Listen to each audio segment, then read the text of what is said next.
Let's move into 1982 with The Slayer.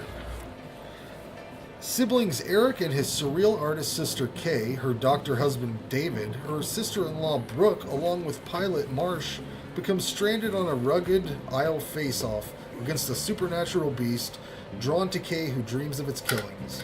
Written and directed by J.S. Cardone, who did Wicked Little Things. Are you on fire? No, it's great. Catching on fire? with an additional writing credit going to Bill Ewing for contributions on the screenplay. Okay, so what do you got? Tagline. Is it a nightmare? Or is it ... That's bad. Nightmare distributed 21st Century Film Corporation, and this is out on Blu-ray from Arrow Video just last year. This is the copy that I have.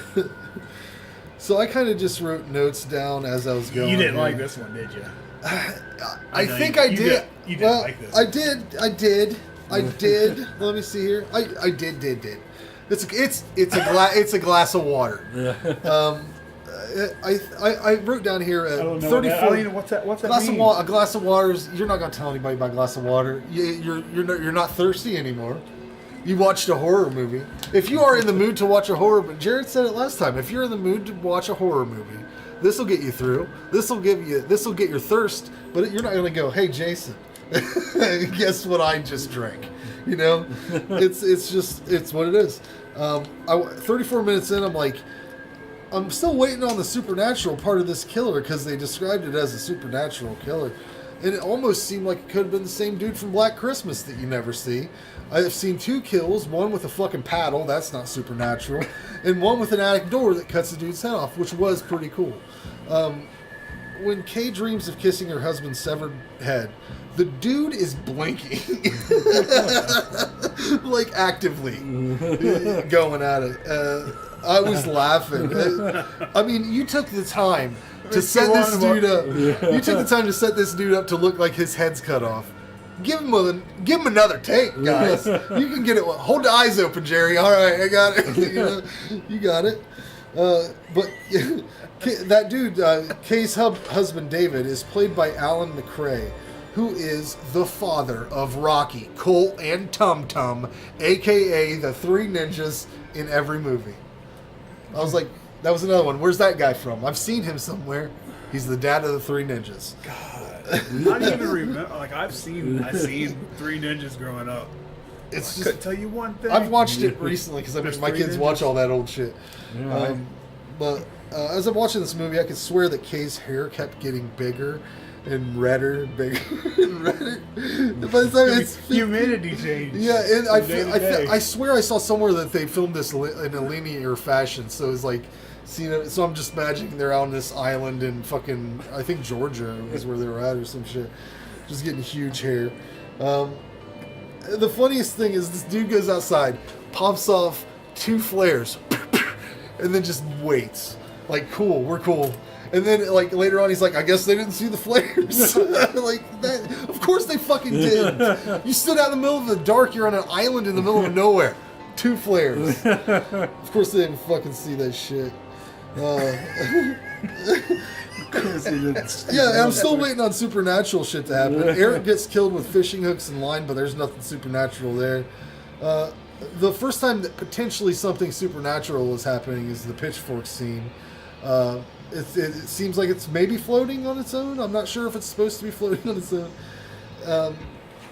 And I feel at the end of this movie that I'm cheated because they've spent the time to make a pretty cool looking creature. That's my biggest complaint is there's not enough of the creature, and it doesn't kill like the creature would kill. Can you imagine seeing that thing hit something with a paddle? It would look like a cartoon, Jason. I would want to see it. I want to see it. Yeah. I wanted to see more of the monster because he does whatever it is. It looks really good. Every killing in this movie could have been done by a regular guy, and this creature looks so fucking awesome when you see it for the 5 seconds that you do at the end of the movie. Yeah.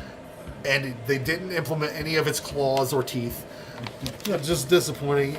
Like I said, glass of water, 5 out of 10. That's what I give it. Yeah. It's definitely a slow burn. I know some will say it's not worth it. It's boring. There's no payoff because the payoff is, I swear, like what maybe 30 seconds. Like the last, you see the monster for like 30 seconds. Actually, the twist at the end isn't bad. It's because they show you that it's her as a little girl dreaming the whole thing. So it's all surreal. It's a very surreal movie. Yeah. It just has a feeling to it though that I like. It's those early '80s movies. That I haven't seen this movie till just recently. But like it's what is this? 1982. Okay, so it's the color palette. It's the warm if you want to call it a glass of water. It's a nice warm glass. How of water. many of those are out there that I haven't seen? Like I'm just now discovering this. It's movie. worth watching. Like there's got to be a ton. There's so much we have watched. I like that Jason said he's just discovering tepid water. Well, no, it's I've like just this movie. Like I never heard of this movie. I never heard of this movie. Like it does. It does okay, nothing it's special. not just great, but it's solid. Worth a watch, yeah. It's slightly flavored water, like those drops. If you like surreal movies, this should be up your alley. It has good atmosphere and this monster slasher thing. Just need to be more of it. It looks cool. It's a lot of like nightmare versus reality. What's going on? The acting is solid. I think it has a great score. Just don't. It's like this movie. Like don't expect anything. No jump scares. No balls to the wall killings, and not even really no slasher flashy. formula. Not even really any of that. I could see how you say it's a glass of water. Yeah. I like it. I gave it a 7. Well, we got a bad one on this. Yeah, they gave it a 1 out of 10. Says the best thing about this movie was the preview. That aside, That's true. This movie didn't have much going for it. Storyline: female dreams about her friends dying. Surprise, surprise, they do.